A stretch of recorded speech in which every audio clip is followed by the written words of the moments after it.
जय श्री राम साथियों। आज की कथा में राजा दशरथ ने बार बार जो पत्रिका आई है उसको पढ़ा है, अपने गुरु, अपनी रानियों को और अपने सभी इष्ट मित्रों को बार बार पढ़कर, और भरत जी और शत्रुघ्न जी को भी वह पाती पढ़कर सुनाई है। बारात की तैयारी किस प्रकार से की है, अवधपुर में किस प्रकार का उत्सव मनाया जा रहा है, ये सब देखने के लिए आइए चलते हैं, आज की कथा से जोड़ते हैं।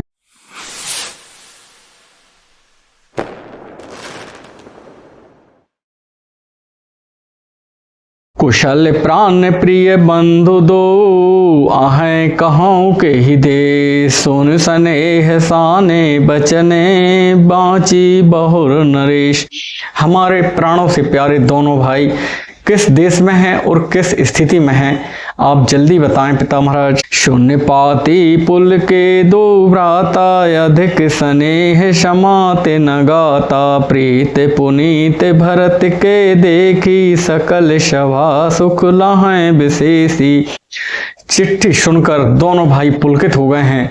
राजा दशरथ जी ने उनको पत्रिका जब पढ़ के सुनाई तो वो प्रेम से आनंद मगन हो गए हैं। और भरत जी की जो स्थिति है, या कहना चाहिए जो उन्हें सुख माना है, उसको देखकर सारे राजसभा के लोग भी सुखी हुए हैं। तब नृप दूत निकट बैठारे, मधुर मनोहर बचन उचारे, भैया कहूँ कुशल दो बारे, तुमनी के निज नयन निहारे। तब राजा दशरथ जी ने दोनों दूतों को अपने पास बैठा लिया है और कहा है, भैया आपने अपनी आंखों से देखा है, उनके कुछ हाल सुनाओ, किस हाल में है हमारे राजकुमार। श्यामल गौर धरे धनुभा था, बै किशोर कौशिक मुनिना था, पहचानो तुम कहाँ स्वभाव, प्रेम विवश पुनि पुनि कहराऊ। सांवले और गोरे शरीर वाले दोनों मेरे बेटे किस स्थिति में हैं, आप कहकर बताएं। जब से विश्वामित्र मुनि ले गए हैं तब से उनकी कोई खबर नहीं मिली है। प्रेम के विवश होकर राजा ने कहा है कि आपने अपनी आंखों से देखा है और आप उनको कैसे पहचाने। जा दिन ते मुनि गए लवाई, तब ते आज साँच सुधि पाई, कहाँ विदेह कवन विधि जाने, सुन प्रिय वचन दूत मुस्काने। जिस दिन से विश्वामित्र जी मुनि महाराज मेरे बेटों को ले गए हैं, उस दिन से कोई खबर नहीं मिली है। अच्छा ये भी बताओ कि जनक महाराज ने उनको कैसे पहचाना है। ये मीठे वचन सुनकर दूत मुस्कुराए हैं। सुनहु महीपति मुकुट मणि, तुम शम धन्य न को, राम लखन जिनके तनय, विश्व विभूषण दो। हे महाराज, दूत दोनों हाथ जोड़कर बोले, हे महाराज आपके समान भाग्यशाली कोई दूसरा नहीं है इस पृथ्वी पर, क्योंकि राम लक्ष्मण जैसे भूषण पुत्र आपके हैं और वो तो सभी राजाओं में शिरोमणि हैं। पूछन जोग न तनय तुम्हारे, पुरुष सिंह तिहु पुर उजियारे, जिनके जस प्रताप के आगे, शशि मलिन रवि शीतल लागे। हे राजन, आपके बेटे पूछने योग्य नहीं हैं, क्योंकि वह तो पुरुषों में सिंह की भांति हैं, और जिनके प्रताप के कारण से सारे राजाओं के प्रताप फीके पड़ गए हैं, जिनकी चमक से सारे राजाओं की चमक खत्म हो गई थी, और सूर्य और चंद्रमा भी उनके सामने फीके लगने लगते हैं। तेने कह कहाँ नाथ की मिची ने, देखें रवि के दीप कर लीने, सिय स्वयंवर भूप अनेका, शमिटे सुभट एक ते एका। हे राजन, जिस पर आप कहते हो कि उन्हें कैसे पहचाना, अनेक राजा आए हुए थे, एक से एक राजा आए हुए थे, और उन सब में वह मुकुटमणि थे, कहना चाहिए कि सर्वोपरि थे। शंभु सरासन काहू नटारा, हारे शकल वीर बरियारा, तीन लोक महजे भट मानी, सबके सकति शंभु धनु पानी। एक से एक राजा उस धनुष यज्ञ में आए हुए थे, लेकिन भगवान शंकर के धनुष को कोई हिला भी नहीं सका। प्रत्यांचा चढ़ाना तो दूर रहा, तीनों लोगों के बड़े बड़े अभिमानी राजा आए थे, लेकिन धनुष के सामने सबकी वीरता ठंडी पड़ गई थी। सके उठाए सरासुर मेरु, सोये हार गयों करी फेरू, जेहि कौतुक से शैल उठावा, सोते ही सभा पराभव पावा। बाणासुर जो सुमेरु पर्वत को भी तोड़ दे, वह भी उस धनुष की परिक्रमा करके चला गया था, और रावण जिसके चलने से धरती डोलने लगती है, वह भी उस धनुष को नहीं छुआ, वो भी चला गया था। लेकिन आपके पुत्रों ने उसको खेल खेल में उठा लिया था। तहाँ राम रघुवंश मणि, सुनई महामहिपाल, भंजहु चाप प्रयास बिनु, जिमि गज पंकज नाल। हे महाराज सुनिए, वहां आपके पुत्र श्री रामचंद्र जी ने ऐसे ही सहज में उठाया और सीधा तोड़ दिया। जिस प्रकार से हाथी कमल नाल को तोड़ देते हैं, उस प्रकार से रामचंद्र जी ने उस धनुष को तोड़ दिया है। सुनि सरोस भृगुनायक आए, बहुत भांति तिन्ने आंख दिखाए, देख राम बल निज धनु दीना, करे बहु विनय गबन बन कीना। धनुष टूटने की बात सुनकर परशुराम जी आए। उन्होंने भी बहुत प्रकार से आंखें दिखाई, बहुत डराने का प्रयास किया, लेकिन जब राम जी से वो नहीं जीते तो हारकर उन्होंने अपना धनुष भी राम जी को दे दिया और तपस्या के लिए वन को चले गए। राजन राम अतुल बल जैसे, तेज निधान लखन पुनि तैसे, कंपै भूप बिलोकत जाके, जिमि गज हरि किशोर के ताके। हे राजन, श्री रामचंद्र जी बहुत ही अतुलनीय बल के धनी हैं, उसी प्रकार से लक्ष्मण जी भी हैं, दोनों बहुत ही अतुल बल वाले हैं। उनको देखकर अच्छे अच्छे राजा और महाराजा भी कांपने लगते हैं, जिस प्रकार से हाथी को देखकर सिंह के बच्चे कांप उठते हैं। देव देख तब बालक दो, अब नया कितर आबत को, दूत वचन रचना प्रिय लागी, प्रेम प्रताप वीर रस पागी। तब दूतों ने कहा कि हे देव, जब से आपके बेटों को मैंने देखा है, हमारी आंखों में कोई और कुछ दिखता ही नहीं है, उनके अलावा उनके समान और कुछ दिखता ही नहीं है। प्रेम प्रताप वीर रस से पगी हुई वाणी और ये सुंदर वाक्य रचना सुनकर राजा प्रसन्न हुए हैं। सभा समेत रावे अनुरागे, दूतन दैन निछावर लागे, कहे अनित ते मुदई काना, धर्म विचार सबे सुख माना। सभा समेत सभी लोग सुनकर प्रसन्न हुए और वह दूतों को निछावर देने लगे। तब दूतों ने अपने कान मूंद लिए और कहा कि यह तो नीति के विरुद्ध है। तब सभी सभासदों ने यह बात जानकर बहुत सुख माना है, बहुत प्रसन्न हुए हैं। तब उठी भूप वशिष्ठ कहो, दीन पत्रिका जाय, कथा सुनाई गुरहि सवे, सादर दूत बुलाए। तब राजा ने उठकर वह पत्रिका वशिष्ठ जी को और दूतों को साथ ले जाकर पूरी बात बताई है, तो वशिष्ठ जी ने बहुत सुख माना है। सुनि बोले गुरु अति सुख पाई, पुण्य पुरुष कहु मैं सुख छाई, जिम सरिता सागर महु जाई, यद्यपि ताहे काम नाही। तब वशिष्ठ जी ने सब सुख समाचार सुने और कहा कि पुण्यवान पुरुषों के लिए सुख संपत्ति वैसे ही है, और सारी अच्छी खबरें भी उसी प्रकार से हैं जिस प्रकार से समुद्र में आकर नदियां मिलती हैं। समुद्र को हालांकि उनकी आवश्यकता नहीं होती है, लेकिन आकर मिलती हैं तो उसको अच्छा ही लगता है। तेमि सुख संपत्ति बिनहि बुलाए, धर्मशील पहि जाय सुभाए, तुम गुरु विप्र धैनु सुर सेवी, तस पुनीत कौशल्या देवी। इसी प्रकार से अच्छे पुण्यशाली और भाग्यशाली पुरुषों के यहाँ भी धन माया और अच्छी खबरें आती रहती हैं। और आप तो गुरु विप्र और गाय की सेवा करने वाले हो, जिस प्रकार से आप हो उसी प्रकार से कौशल्या देवी भी हैं। सुकृति तुम समान जग माही, भयऊ न को हो न्यो नाही। तुम ते अधिक पुण्य बड़का के, राजन राम सरस सुत जाके। तुम्हारे समान पुण्य आत्मा जगत में ना तो कोई हुआ है ना ही कोई होने वाला है। आपके पुण्यों का कहना क्या है, बहुत ही अधिक हैं, जिसके यहाँ राम और लक्ष्मण जैसे बेटे हुए हैं। वीर विनीत धर्म व्रत धारी, गुण सागर बर बालक चारी। तुम कहूँ सर्व काल कल्याणा, सजाऊं बारात बजाए निशाना। आपके बेटे वीर विनम्र और धर्म का व्रत धारण करने वाले हैं। चारों बेटे आपके गुणों के सुंदर समुद्र हैं, तुम्हारे लिए सभी कालों में कल्याण करने वाले हैं। अतः यो डंका बजाकर बारात की तैयारी करो। चला हूँ बेग सुन गुर बचने, भले नाथ सिर नाय। भूपति गवने भवन तवे, दूतन वासुदेवाय। गुरु वशिष्ठ जी की बातें सुनकर राजा दशरथ घर की ओर गए हैं और उन्होंने अपने सेवकों और दूतों को बुलाया है और बारात की तैयारी होने लगी है। राजा सबुर निवास बुलाई, जनक पत्रिका बाँच सुनाई। सुन संदेश सकल हर्षानी, अपर कथा सब भूप बखानी।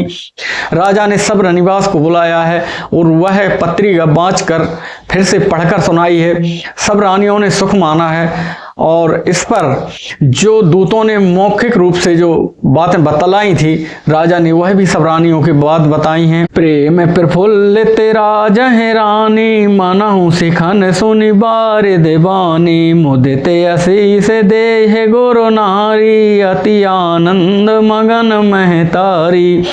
प्रेम से प्रफुल्लित हुई रानियां ऐसे सुशोभित हो रही हैं जैसे मोरनी बादलों को देखकर सुशोभित होती है, प्रफुल्लित होती है। बड़ी बूढ़ी अथवा गुरु लोगों की जो पत्नियां थी, उन्होंने विविध प्रकार से आशीर्वाद दिया है और सभी माताएं अत्यंत आनंद और हर्ष से भर गई हैं। ले परस पर अति प्रिय पाती, हृदय लगाए जुड़ा वहु छाती। राम लखन के कीरत करनी, बारही बार भूप बर बरणी। उस पत्रिका को लेकर अत्यंत हर्षित होकर अपने हृदय से लगाती हैं बार बार और श्री राम लक्ष्मण जी की कीर्ति करने को बारंबार सुनती हैं और एक दूसरे को बतलाती हैं। मुनि प्रसाद कही द्वार से धाये, रान तब मही देव बुलाए। दिए दान आनंद समेता, चले बेप्रवर आशीष देता। जब मुनि लोग बाहर चले गए तब रानियों ने धरती के देव यानी कि ब्राह्मण देवों को बुलाया है और विविध प्रकार से दान दिया है।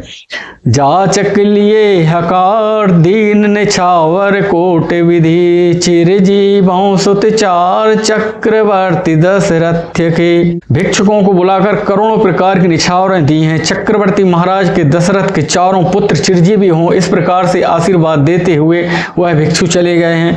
कहते चले पहिरे पट नाना, हरसे हने गह गहे निशाना। समाचार सब लोगन पाए, लागे घर घर होने बधाए। यूं कहते हुए अनेक प्रकार के सुंदर वस्त्र पहनकर और अस्त्र धारण करके सभी लोग मंगल आनंदित होकर, नगाड़े वालों ने बड़े जोर से नगाड़े की चोट लगाई है। सब लोगों ने जब समाचार पाए हैं तब घर घर बधावे होने लगे हैं।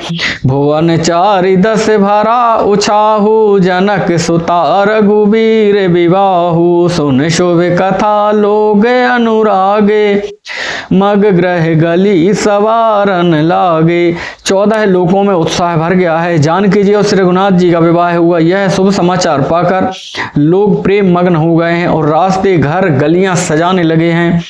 यद्यपि अवध सदैव सुहावनी, रामपुरी मंगलमय पावनी, तदपि प्रीत के प्रीत सुहाई, मंगल रचना रची बनाई। यद्यपि अयोध्या सदैव सुहावनी ही रही है, क्योंकि वह श्री रामचंद्र जी की मंगलपुरी है, तथापि प्रीति पर प्रीति होने से वह सुंदर मंगलचार सजाए गए हैं। ध्वज पताक पट चामर चारु, छावा परम विचित्र बजारू, कनक कलश तोरण मणि जाला, हरद दूब दधि अक्षत माला।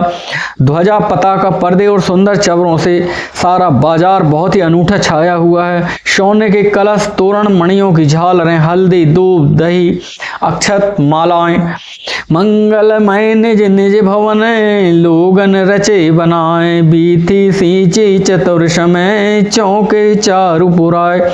लोगों ने अपने अपने घरों को सजाकर मंगलमय बना लिया है। गलियों को चतुर सम से सींचा गया है, द्वारों पर सुंदर चौक पुराए गए। चंदन, केसर, कस्तूरी, कपूर से बने हुए एक सुगंधित द्रव्य को चतुरसम कहते हैं। जह तह जोथ जोथ मिली भामनि, सजी नव शब्द सकल दुति दामिनी, विधु बदनी मृग सावक लोचन, निज स्वरूप रतिमान विमोचनी।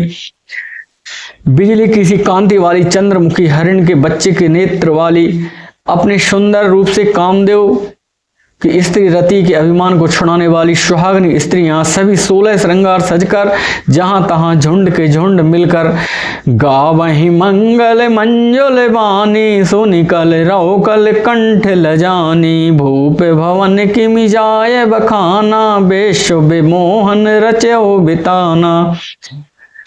बड़ी सुंदर जो सुहागनी स्त्रियां हैं वो मिल मिलकर मंगलाचार का गान कर रही हैं। और राजा दशरथ के राजमहल का वर्णन कैसे किया जा सकता है? वह तो इस प्रकार से विमोहित करने वाला मंडप बनाया गया है कि सबके मन हर ले। मंगल द्रव्य मनोहर नाना, राजत बाजत विपुल निशाना, कतहूँ बिरदी बंदे उच्चरहीं, कतहूँ वेद धुनि भूसुर करहीं। अनेक प्रकार से मनोहर मांगलिक द्रव्य शोभित हो रहे हैं। कहीं पर भाट वृंदावली का गान कर रहे हैं तो कहीं पर ब्राह्मण लोग वेद ध्वनि का पाठ कर रहे हैं। गावहीं सुंदर मंगल गीता, लय लय नाम राम अरुषीता, बहुत उछाह भुवन अति घोरा, मानहु उमग चला चहु ओरा। सुंदरी स्त्रियां श्री राम जी और सीता जी का नाम ले लेकर गाना गा रही हैं, मंगल गीत गा रही हैं। उत्साह बहुत है और महल अत्यंत ही छोटा है, उसमें वह उत्साह समा नहीं रहा है, बाहर निकल रहा है, कहना चाहिए उमड़ रहा है। शोभा दशरथ भवन कहे, को कवि बरने पार, जहां सकल सुर शीश मणि, राम लीने अवतार। राजा दशरथ जी के महल का वर्णन कौन कवि कर सकता है, जहां पर देवताओं के मुकुटमणि श्री रामचंद्र जी ने जन्म लिया है। भूप भरत पुनि लिए बुलाए, है गए चंदन साजु साए, चलहु बेग रघुबीर बराता, सुनत पुलक पूरे दो भराता। राजा ने तब भरत को बुलाया है और कहा है कि जल्दी से तैयार हो जाओ, क्योंकि हमको रघुवीर जी की बारात में चलना है। भरत सकल साहनी बुलाए, आय सुदीन मुदते उठी धाये, रचि रुचि जीन तुरग तिन साजे, बरण बरण बरबाज बिराजे। भरत जी ने तब सभी साहिनियों यानी कि घुड़साल के जो अध्यक्ष थे उनको बुलाया है और कहा सभी घोड़े सजाओ, और अश्वशाला से भी हाथी सजाने के लिए कहा है। तब सब लोग सज सज कर तैयार होने लगे हैं। सुभग सगल सुटी चंचल करनी, अब यो जरत धरत पग धरनी, नाना जाते न जाए बखाने, निदरी पवन जनु चाहत उड़ाने। सब घोड़े बड़े ही सुंदर सजकर जब तैयार हो गए हैं तो वह पैर धरती पर ऐसे रख रहे हैं जैसे वो जल रहे हैं, नाचते हुए चले जा रहे हैं। बड़े सुंदर घोड़े हैं और सभी घोड़े कहीं दौड़ते हैं, कहीं बैठते हैं, इस प्रकार से आगे बढ़ रहे हैं। तिन सब छैल भये असवारा, भरत समीप बैराज कुमारा, सब सुंदर सब भूषण धारी, कर सर चाप तून कटि भारी। उन सब घोड़ों पर भरत जी ने समान अवस्था वाले सब छैल छबीले राजकुमार सवार हुए हैं। वे सभी सुंदर हैं और सब आभूषण धारण किए हुए हैं। उनके हाथों में बाण और धनुष, कमर में भारी तरकस बंधे हुए हैं। छरे छबीले छयल सबे, सूर सुजान नवीन, जुग पद चर असवार प्रति, जे असि कला प्रवीण। सभी चुने हुए छबीले छैल सूरवीर चतुर नवयुवक हैं। प्रत्येक सवार के पास 2 पैदल सिपाही हैं और जो तलवार चलाने की कला में बड़े ही निपुण हैं। बांधे बिरद वीर रन गाढ़े, निकसी भये पुर बाहर ठाणे, फेरहि चतुर तुरग गति नाना, हर सही सुन सुनि पनव निशाना। शूरता का बाना धारण किए हुए रणधीर धीर सब निकलकर नगर के बाहर आ खड़े हुए हैं। वे चतुर अपने घोड़ों की तरह तरह की चालों से फिर रहे हैं। भेरी और नगाड़े की आवाज सुन सुनकर सभी प्रसन्न हो रहे हैं। रथ सारथन विचित्र बनाए, ध्वज पताक मणि भूषण ल्याए, चावर चारु किंकिन धुनि करणी, भानु जान शोभा अपहरहीं। सारथियों ने ध्वजा पताका मणि और आभूषणों को लगाकर रथों के बहुत विलक्षण बना दिया है। उसमें सुंदर चवर लगे हुए हैं, घंटियां सुंदर शब्द कर रही हैं। वे रथ इतने सुंदर हैं मानो सूर्य के रथ की शोभा छीन लेते हों। शावे करन अगणित है होते, ते तिन रथन सारथिन जेते, सुंदर शकल अलंकृत सोहे, जिनहि बिलोकत मुनि मन मोहे। अनगिनत श्याम कर्ण घोड़े थे। उनके सारथियों ने उन रथों में जोत दिया था जो सभी देखने में सुंदर और गहनों सजाए हुए सुशोभित हैं, जिन्हें देखकर मुनियों के मन भी मोहित हो जाते हैं। जे जल चलाएं थलाएं की नाई, टाप न बोड़ बेग अधिकाई, अस्त्र शस्त्र सब साजु बनाई, रथी सारथन लिए बुलाई। वह घोड़े कुछ इस प्रकार से थे कि वह जल में भी धरती की तरह चल लिया करते थे, यानी कि उनके जो पैर थे वो डूबते नहीं थे। फिर अस्त्र शस्त्र सहित सभी को सजाकर सारथियों ने रथियों को बुला लिया है। चढ़ चढ़ रथ बाहिर नगरे, लागी जुरन बरात, होत सगुन सुंदर सबहीं, जो जेहि कारज जात। सब चढ़ चढ़ कर रथों पर बाहर इकट्ठे होने लगे। सब नगर के बाहर जब इकट्ठे हो गए हैं और जो जिस काम से जाता है उसको बड़े शुभ सगुन होते हैं। कलित कर वरन परी अवारी, काहे न जाहे जे भांति सवारी, चले मत गज घंट बिराजी, मनहु सुभग शावन घन राजी। श्रेष्ठ हाथियों पर सुंदर अंबारियां पड़ी हैं। वे जिस प्रकार सजाई गई थी सो कहा नहीं जा सकता है। मत वाले हाथी घंटों से शोभित होकर घंटे बजाते हुए चले, मानो सावन के सुंदर बादलों के समूह गरजते हुए जा रहे हैं। वाहन अपरे अनेक विधाना, शिविका सुभग सुखासन जाना, तिन चढ़ी चले बेप्रवर वृंदा, जनु तनु धरे शकल श्रुति छंदा। सुंदर पालकियां मंगाई हैं, कुर्सी नामा बुलाया गया है, यानी कुर्सी के समान रथ के ऊपर पालकियां सजाई गई थी। उन पर विभिन्न योग्य ब्राह्मण बैठे हुए हैं, मानो उनके शरीर से श्लोक निकल रहे हूँ। इस प्रकार से मागध सूत बंदी गुण गायक, चले जान चढ़ी जो जे लायक, बेसर ऊंट सब बहु जाति, चले वस्तु भरी अगणित भांति। मागध सूद भाट और बंदीजन जो जिस लायक थे उस सवारी पर बैठकर चले हैं, और वह बहुत जातियों के खच्चर, ऊंट, बैल और असंख्य प्रकार की वस्तुएं लाद लाद कर रथों में ले जा रहे हैं। कोटिन कावरी चले कहारा, विविध वस्तु को बर नहीं पारा, चले सकल सेवक समुदायी, निज निज साजु समाजु बनाई। कहार करोड़ों कावरें लेकर चले हैं, उनमें बस विभिन्न प्रकार की वस्तुओं का एकत्रित किया गया है और इनका वर्णन कौन कर सकता है। सब सेवकों ने अपने अपने समूह बनाकर बारात के लिए चले हैं। सबके और निर्भर हरसो पूरत पुलक शरीर, कवहीं देखिवे नयन भरी राम लखन दो वीर। सबके हृदय में अपार हर्ष है और वह सोच रहे हैं कि अब हम राम लक्ष्मण जी दोनों के दर्शन करेंगे। आज की कथा सारांश यदि हम समझें, जब हमारे यहाँ कोई मंगल कार्य हो या हम बारात ले जा रहे हों तो देखें राजा दशरथ ने किस प्रकार से छोटे से लेके बड़े सभी लोगों का ध्यान रखा है और जो आवश्यक सामग्री है उसको भी अपने सेवकों से अपने पुत्रों से कहकर सब एकत्रित कराई है। वो बारात में करोड़ों प्रकार की वस्तुएं ले जा रहे हैं। इससे यह सिद्ध होता है कि हमको भी अपनी तैयारी से बारात में जाना चाहिए, ये हमारी संस्कृति है। नहीं तो जाकर जैसे कोई चीज़ कमी रह जाती है तो शिकायत ही करनी पड़ती है, तो वह शिकायत ना करनी पड़े इसके लिए बहुत अच्छे से हमको अपनी तैयारी करके बारात में जाना चाहिए। साथियों, आज की कथा यहीं तक। जय जय श्री राम।